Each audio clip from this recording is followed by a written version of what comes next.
Hello, I'm Sally Wiener Grotta, and this is What If, Why Not, How? Where I ask people who have interesting stories and ideas questions that are on my mind. My guest today is author Adam-Troy Castro.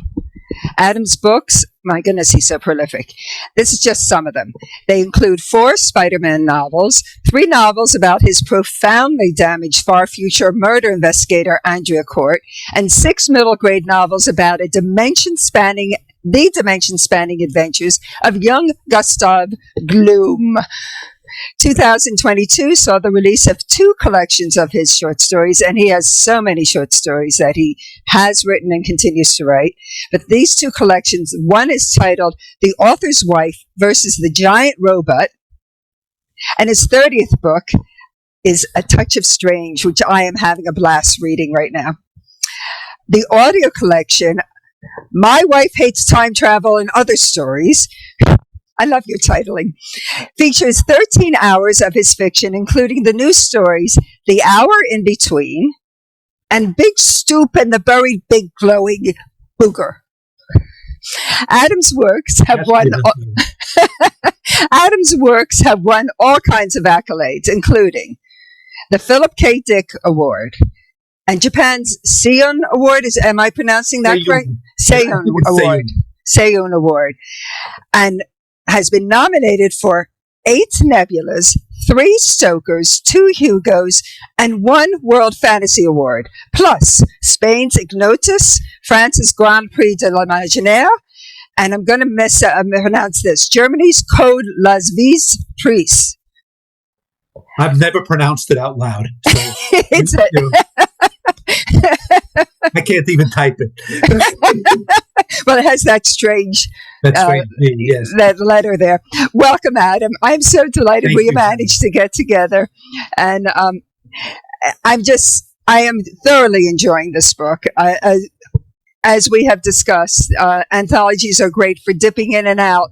And I find sometimes at the lunch table, just picking it up and immersing myself in one of your great tales. It just gives me things to think about, both about writing and about the incredible characters you develop.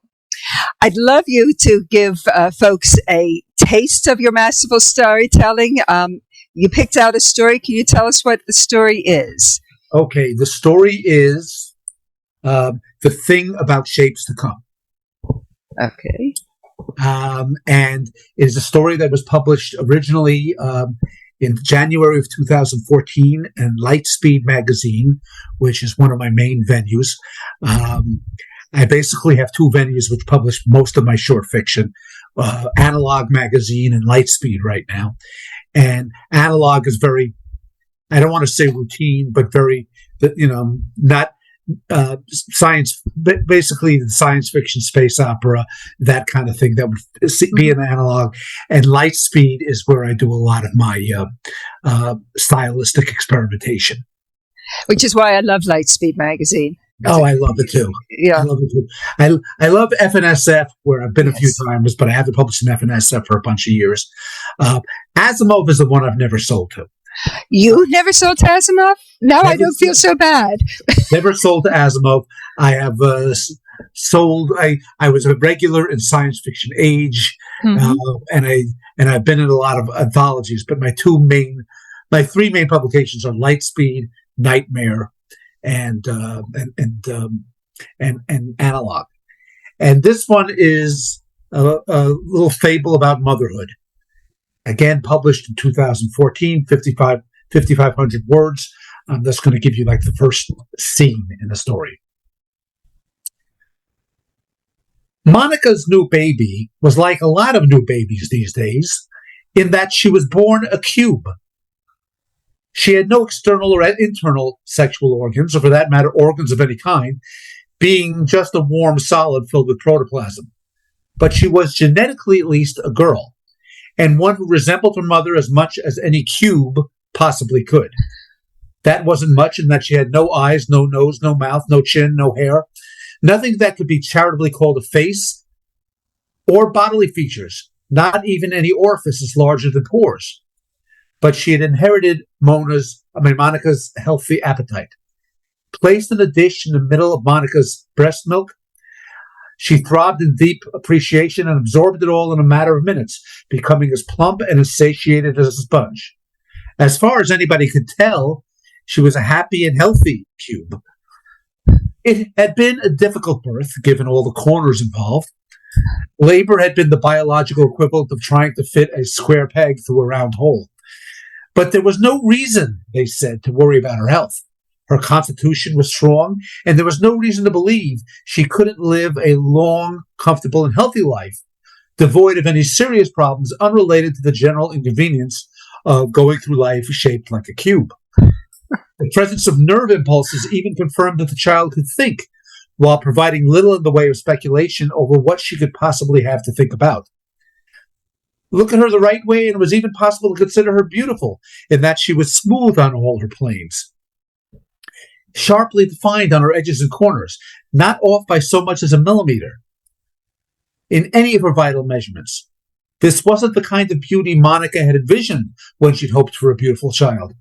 But there was a starkness to her daughter's lines, a mathematical purity to her, that made it impossible to want to use terms like disfigured or deformed.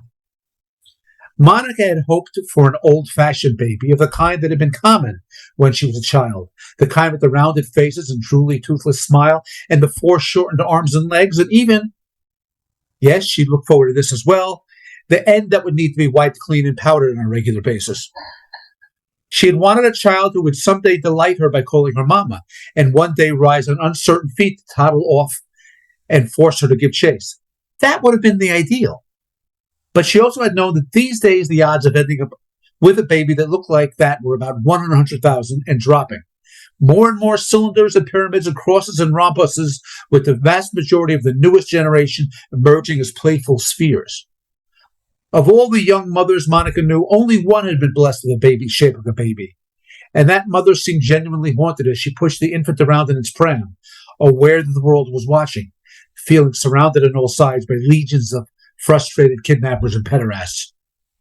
The mothers of children-shaped children had to take care to shield their progeny from such predators, because the number of predators remained constant, even as the number of possible targets for their vile intentions now described an asymptotic curve that approached but never quite reached zero.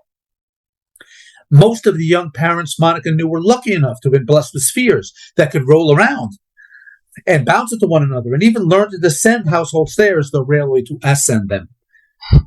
A sphere, Monica thought, would have been a fine alternative for a traditional baby. A sphere she could have taken to the park and played with. Thinking about that was spitting in the face of God.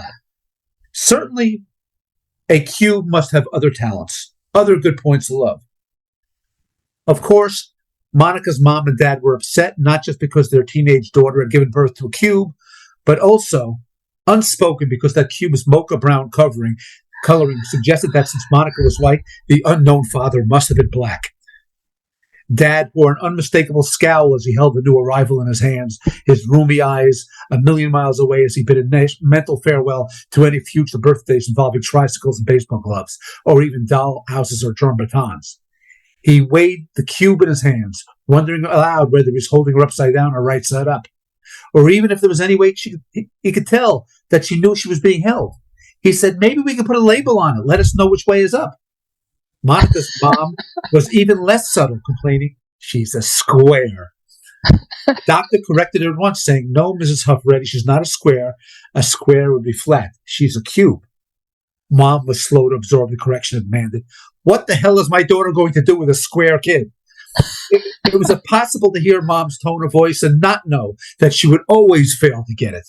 That even if she came around to loving her granddaughter for the beautiful geometrical solid she was, she would still be slow to pick up the etymological differences, using the offensive S slur for years to come, without ever quite understanding why it was wrong. As for herself, Monica felt the tug of a maternal love the second the child was placed in her hands, and rotated so she could see that the baby was indeed the same on all sides. She was a member of the younger generation, the ones that had grown up in the age of such births, the one who had been prepared to gestate and nurture a darling shape of her own. She saw her daughter's being, her substance, the oneness of her, a divine spark that all her dreams of a more conventional child could not deny. She felt the pit of bottomless responsibility open wide before her, and with no reservations at all, leaped in, asked for a name to put on the birth certificate. She told the doctors, her name is Di, which is an appropriate name. And that's... Yes. Whoa. I have not read that one before. How did you come up with that idea? I mean... I don't remember. I don't remember. There was a serious geometrical problem in the story. Is that I use the names of of two-dimensional shapes, not three-dimensional solids, except for cubes and pyramids. I even make fun of the mother for saying, it's a square, but the grandmother, I should say, but that's the error. And it's one of those stories that I had absolutely no idea, having written that first scene, where it was going, what point it was making. And as I reached the end at 5,000 words, I already said, okay, that's a beautiful ending. And I came up with that ending. And that's, you will see in my light speed stories, there are lots and lots and lots of those. What the hell is this story heading to? And in most cases, I had no idea. I love it. And people can go up on Lightspeed and read your stories? They can do more than that. About 3/4 of them are on podcast as well. Oh, marvelous. Okay, cool. Lightspeed Magazine.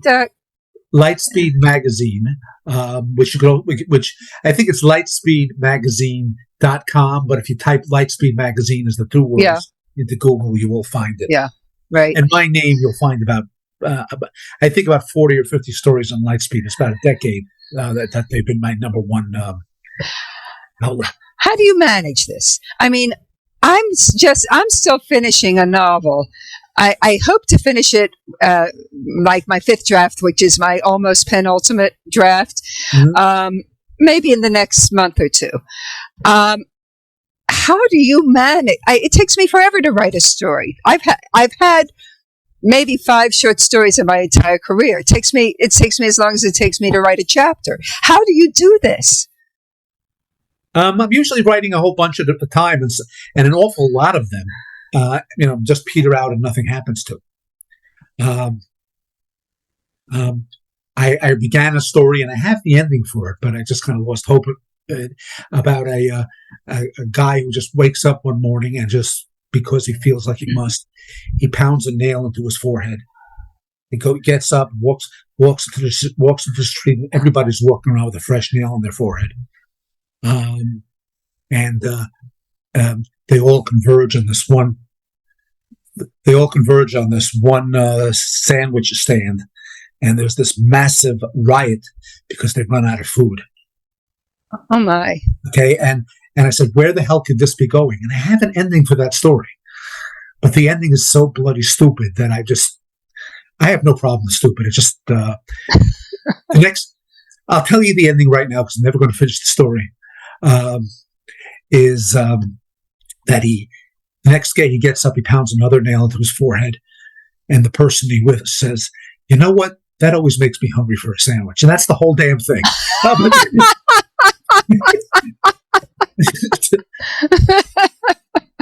That's marvelous. I love the story. I love stories that have no possible explanation. Yes. As a matter of fact, there is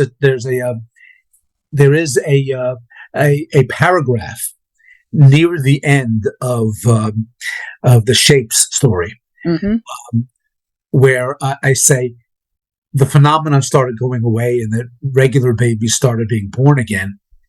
And if you're expecting to be one of the science fiction stories that explain why this happens, why this happened in the first place, this is not that kind of story. It's just one of the things that just those blips in human history, no explanation will ever occur.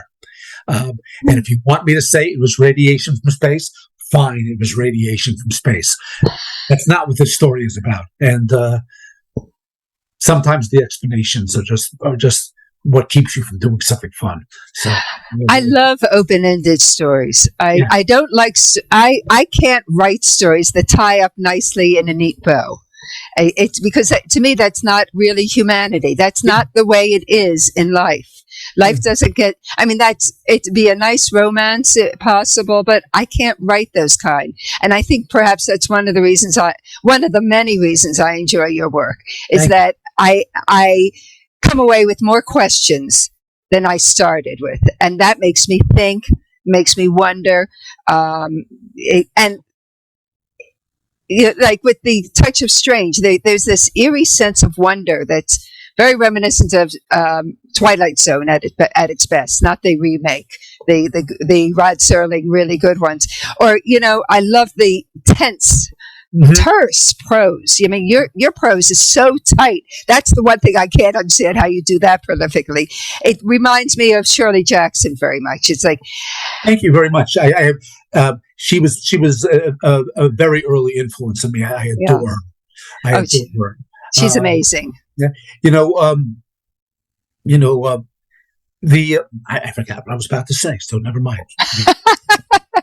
But one of the things they do fly away. Yeah. and really, really is tough when you're in the middle of writing a sentence too. But one of the things that struck me in the first couple of stories in Touch of Strange, which I'm really enjoying, is how well you write female protagonists, which is something so many other male writers struggle with. And I'm wondering, to what do you attribute your skill in creating such believable female characters? I have often asked this question, and I have a very modest pocket response for this. I am not particularly good at writing women. I don't think I am. I think there's a lot I miss. There's a lot of details about female intimacy that I do not get in my stories, and I know I don't. And in particular, the way women talk to each other, I try to approximate it, but I am not particularly good at it. My rule is 2 sentences. And these 2 sentences are so basic that they fake 90% of what I need to fake. And that is, first create a human being, then add gender. That's it. Maybe some women walk around and say, "I'm a woman. I have womanly concerns. I'm a woman. I'm thinking like a woman. Wow, vagina. I have a woman. I don't think women walk around that way. I think women say, I have to go to work now. My mother or my father is really giving me hell at home. It's raining. Where's my umbrella? Things are shitty. I need more money. Things like that. And that's 80% of a human being, and you add the 20%, which is gender. And wow, you got that person 80% right. Yeah. Well, actually, that was my assumption when reading it, because they felt like human beings and not someone that you considered outside your world. You seem to have a great deal of affection for your characters, even ones that you might not like. You still seem to have a lot of affection for them. I'm curious, was one of the ones you were reading One Wild Night? I think that's the title. Yes. The tiger? Yes. Okay. Yeah, I figured that. I thought that was in that book. Yeah. And, that's another of the stories that would fool you into thinking I can write women. So. Well, I loved it. I absolutely loved it. And we're talking about stories from, is this your latest book, or do you have another one out since? That is the latest. Okay. Actually, I do have one more, which is an ebook right now. Okay. I just put it out as ebook, and that is called Minnie and Earl, based on a bunch of stories I did for Analog, and I have one more in a series of ultimately 4 stories, based on when we get to the moon, It turns out that it was discovered as far back as Armstrong and Aldrin. There were already people living there. Oh, well, of course. And the people are one suburban home within a picket fence, perfect air within the picket fence, and two old people named Minnie and Earl, and their golden lab retriever. Well, yes, you have to have a golden. And they absolutely are delighted to have the astronauts and the lunar colonists move in. And when you're finished working, come over to our house. We'll make dinner. We'll hang out. And soon enough, there are enough colonizers on the moon that people go to Minnie and Earl's in shifts. And the first story is again about the most recent astronaut on the moon. It is dying for an explanation. Who are these people? Why are they here? What do they want? Says, well, here, and somebody says, well, here are the possible explanations. They're aliens. They're from the future. They're a mass illusion on our part. It's the law of conservation at home. They're actually still in Kansas, but for some reason they're being projected here, and it's a physical projection. And the only explanation that matters is they're our neighbors and they want to be friendly. Yeah, and lovely. So there are four Minnie and Earl stories, all of which are that weird. One of them involves the gunfight at the OK Corral. In one of them,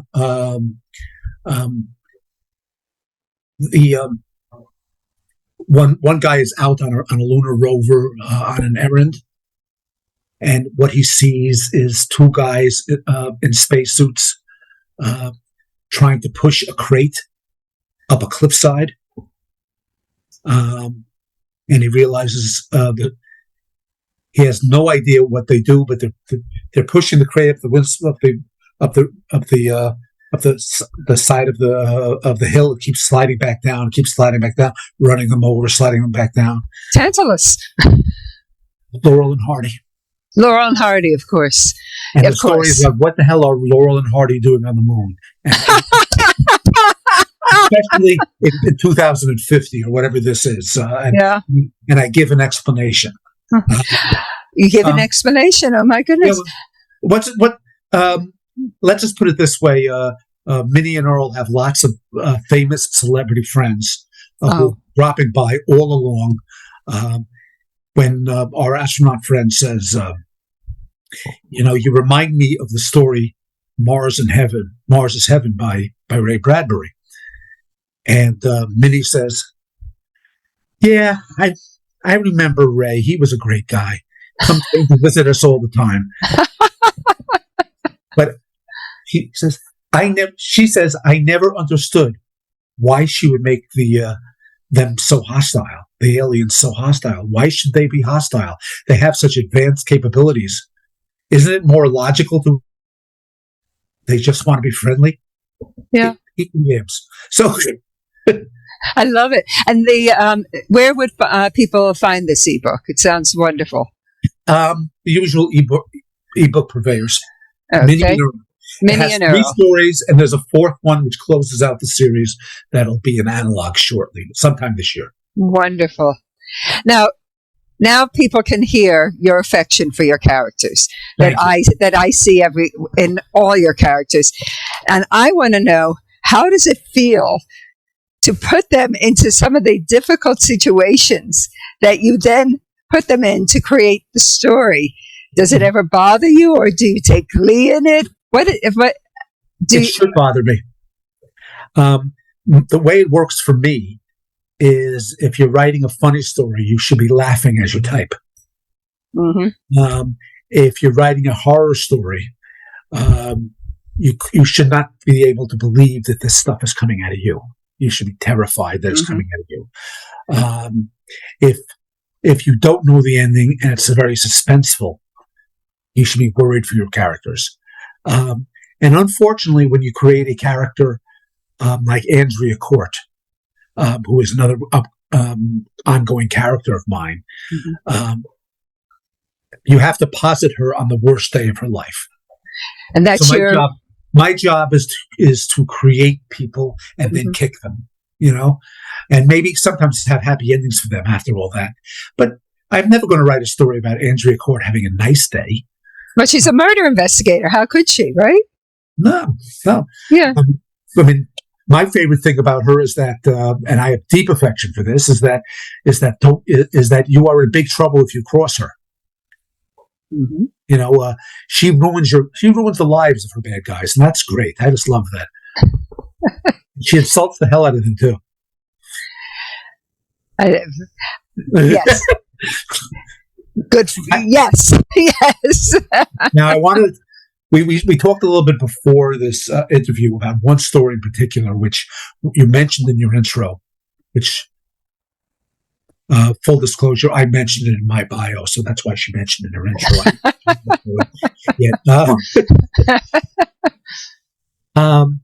And I'm very fond of this story.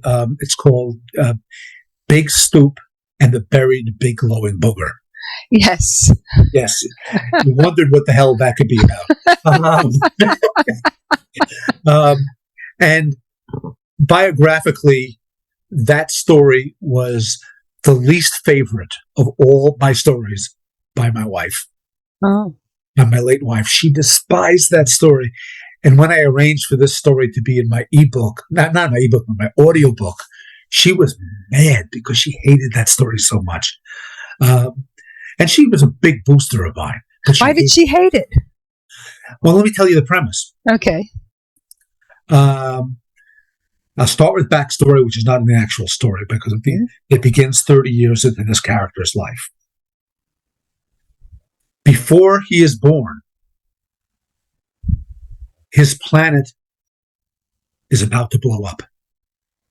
His scientist father puts him in a rocket, mails him and sends him to Earth. Never heard of such a thing. Where he hopes some human being will find him and take care of him, and where he will become an inspiration to everybody that he encounters.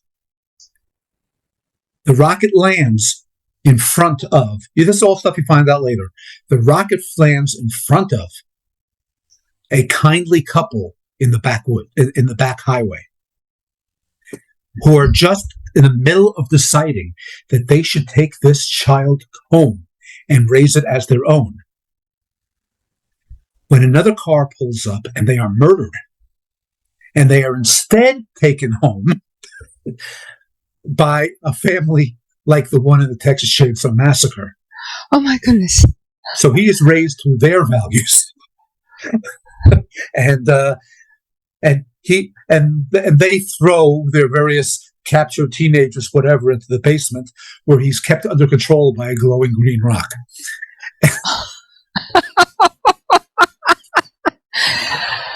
Okay. That's Big Stoop and the Buried Big Glowing Booger. So, it's a very brutal story. Lots of stuff you would expect in that genre. Yeah. I can. I have perfect suspension of disbelief, so horror is very hard for me to read or experience on any level because I absorb it intensely. Mm-hmm. But your sense of humor, often I can't resist reading your horror stories. Thank you. And that's saying a lot because I really avoid them. But I'll look at, I'll carefully open. I'll go, no. And then a sentence catches my eye and I'm stuck. I have to read. I'll warn you that not all of horror stories are funny. Okay. Some of them are downright grim. I think that book has in it a story called The Hour in Between. I may be wrong. Let me check. I haven't read that one yet. That one is one of the grimmest things I've ever written. I don't see it here in this one. So it's in the other recent collection. My wife, the author's wife versus the giant robot. Right. But there are many cases where the story is grim because it's a horror story. Mm-hmm. And I have There was a certain reputation I have among some people who encounter my horror first, is that all my stuff is unrelentingly grim. And Oh my. you haven't read all my stuff if you think Right. all my stuff is unrelentingly grim. Yeah. And for that, I did a collection which was all grim stories. And people said, Adam's work always makes me suicidal. I said, really? Really? You don't know how silly I get. You really don't. Yeah. Um, You mentioned, I just want to go a little bit further than I had planned, because in your biography, or in your Patreon, I think it is, you mentioned how you just cross so many genres that you have, that branding just doesn't exist for you, which is, I feel some identity with that, because I do science fiction, literary essays, I do the whole Megillah. Have you tried to, or do you not want to, or is it simply the stories come to you and you have to write whatever's in front of you? Or are you just having fun? My first real influence was after Isaac Asimov, who was my gateway, and I don't want to talk about the Isaac Asimov thing because, yes, I conceded. My first real influence was Harlan Ellison. One thing I loved about him is that you didn't know whether he was going to write some wildly surreal story, some street-level story, some funny story, or some horror story. Mm-hmm. That's one thing I love about Donald Westlake and about Dan Simmons as well. Sure. I like the concept. Here's this the byline, you don't know what's coming next. Yeah. My byline has stopped me from writing stories. Oh yeah. But I like not being known for any specific thing. Yeah. I would like to believe that readers learn that authors are versatile. Mm-hmm, mm-hmm.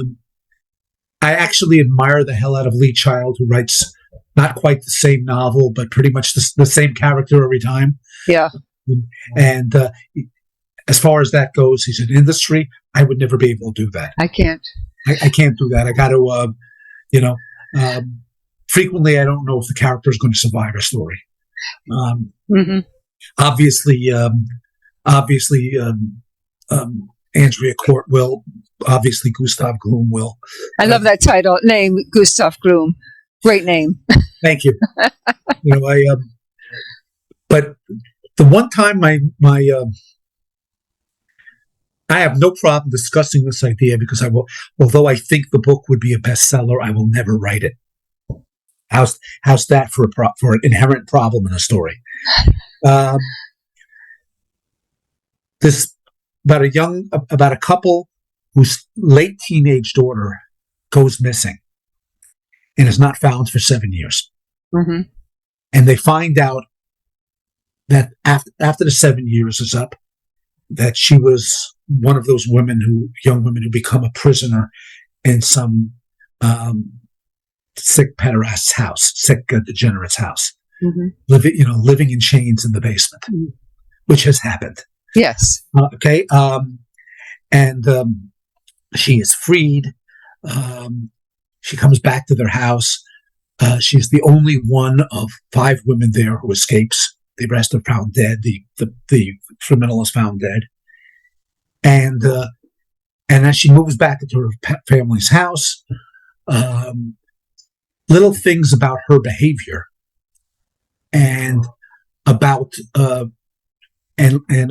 story, and about the way she acted as a teenager, which was very much a troubled child, gradually make the father realize that his daughter was not a prisoner of the pederast, of the degenerate, but his partner. Wow. And that she only spent 2 years and change because he finally, got mad at her and did that. But until then, she was helping kidnap other girls, and that she would do it again. Wow. Okay. And I think that's a wonderful idea for a horror novel. Absolutely one. There's a reason why I will never write it. My name is Adam Castro, as opposed to Ariel Castro, a guy who did that. And there's no way of separating. Even if I used a pseudonym, my name would come out. Yeah. And the last thing I want is the existence of this novel with the sicko's last name out in the world where these women exist. Interesting. Okay? Yeah. So my last name, and everybody says, use a pseudonym. I says, no, it'll come out. It'll come out. Yeah. And I can't do that. So, yeah. So I've lost one bestseller. Maybe I'll have another one at another point because of karma. But I'm sure you will. If I had my way in it, absolutely, because I think that your work shines among a lot of dreck that's out there. But it's among the dreck. Above the dreck. There's so much a separate category. It's with the dreck. No, it's like it shines. You see all the things that are out there, and the darn Amazon algorithms. Yeah. And you get all this stuff coming at you, and then suddenly there's an Adam-Troy Castro book. You go, oh, okay, here. This is something worth reading. Whatever it is, if you've written it, it's worth reading. I'll avoid your grim stuff because I can't sleep after something like that. It stays with me. You'll look forward to it, or you'll avoid it. I'll avoid it. I'll avoid the grim stuff. I can't. I just can't. Then the recommendation for everybody else, but not for you, is the collection. Her Husband's Hands and Other Stories. That is the one with all the grim stuff. Now, okay. Every other collection I have mixes that kind of story, right. Including the ebook. The audiobook. I keep using ebook when I mean audiobook. The audiobook has a lot of those stories in it, including all 4 of those. But out of 13 hours of stories. It's a lot of stories. Were you the voice? Oh, no. And the voice, it was voiced by 3 people. The only one I have at the moment, and I apologize to the women, is Stefan Rudnicki. Whenever it's a male narrator, a male protagonist, Stefan reads the story. Whenever it's a woman, one of the other 2 women read the story. And there's one story in that collection which is a conversation. So he reads it with the woman, which there's no attributions, no he said, she said. It's just the dialogue itself. So they made it an audio play at my suggestion. Marvelous. And the same thing with this collection. I believe there are probably a couple of grim stories in this collection. I can't offhand what they are. But again, that's one of the surprises I want you to have. I ask every writer this question. Do you have any advice for young writers other than don't do it, go get a job? The worst piece of advice I ever got was from my mother, who's gone now. But it was just such a perfect piece of advice. Adam, you need to write something that's really something. It's the kind of statement you just walk around it like it's an abstract sculpture, just trying to figure out what the hell it possibly means. No, my piece of advice is very simple. The art is in which you don't think you can do. If you don't think you can write a female character, that is your next story. She is the protagonist of your next story. Mm-hmm. If you don't think you can write action, that is your next story. Yes. If you don't think you can write a horror story, that is your next story. If you don't think you can write history, use the historical background for the next story. If you don't think, you just be very silly. Always try to write in the things you're uncomfortable with. Yeah. And that is how you develop writing skill. If every story you write is something that's 100% easy peasy for you, that you're confident about, you will eventually become fairly practiced at writing one particular kind of story. Mm-hmm. And that is... And even that one story won't be any better than previous stories. But if you push yourself beyond your comfort zone and you learn with every story, first of all, it's more fun. Yeah. It's simply a more fun thing, but also you'll learn and you'll grow as a writer. Yeah, you need to just constantly work at doing what you don't think you're good at. Mm-hmm. My first 3 or 4 years as a published writer, people would talk to me, "Are you a science fiction writer?" I'd say, no, I only write horror. I can only write horror. I have no idea how to write science fiction. Well, I've now published 12, 13 stories in analog, most of them novellas. And I didn't think I can write women. And my first and my novels are all 3 novels about women.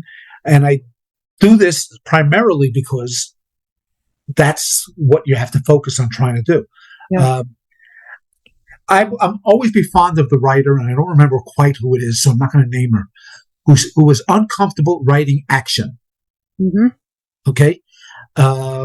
She was very good with writing people going to a location, writing the atmosphere of the location, having an investigation be run, so on and so forth. But she was not good at writing an action, and she was writing a novel set in the universe of an action character, and she had no idea how to write the climax, mm-hmm. which is the hero fighting the villain, of course. Right. No idea.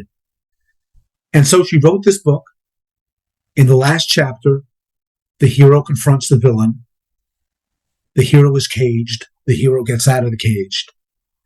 And the villain and the hero face down and are about to have a fight. And what she then wrote was, and I'm going to quote the last page, mm-hmm. You know what happened next. They hit each other a lot. He kept, whenever he fell down, he got back up. Mm-hmm. After a little while, he was the last one who got up. Wow. I thought that was brilliant. I thought that was wonderful. Yes, that's brilliant. That is very similar to the classic story, The Most Dangerous Game, mm-hmm, mm-hmm. Which is one of the most adapted short stories in the history of the movies. From 1931, The Most Dangerous Game, to Jean-Claude Van Damme, to Gilligan on Gilligan's Island. That has been made so many damn times.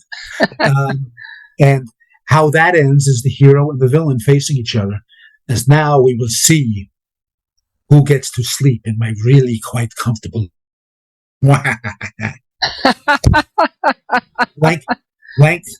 line. Right. The hero says, really, the hero thought, it really is a very comfortable bed. And that was just... That's marvelous. One last question for you, Adam. Sure. What are you working on? Right now I'm doing a few short stories. I have a couple of novels which are set to go, which I want to start writing. One of the things that's kept me from writing novels the last few years is I did write 2 of them, including one thriller, and the thriller has just not found a receptive audience. It's called Be a Myth, and someday we'll see print. Even if I have to just put out my own ebook, I will. But one problem with it, and I'm going to bitch about this a little bit. The book is a little bit about the villain of this book is somebody who's plotting the kidnapping of a woman and her torture to death. He plots it. Okay? There's another character who finds out on his own that this is about to happen, mm-hmm. and sets out to stop him.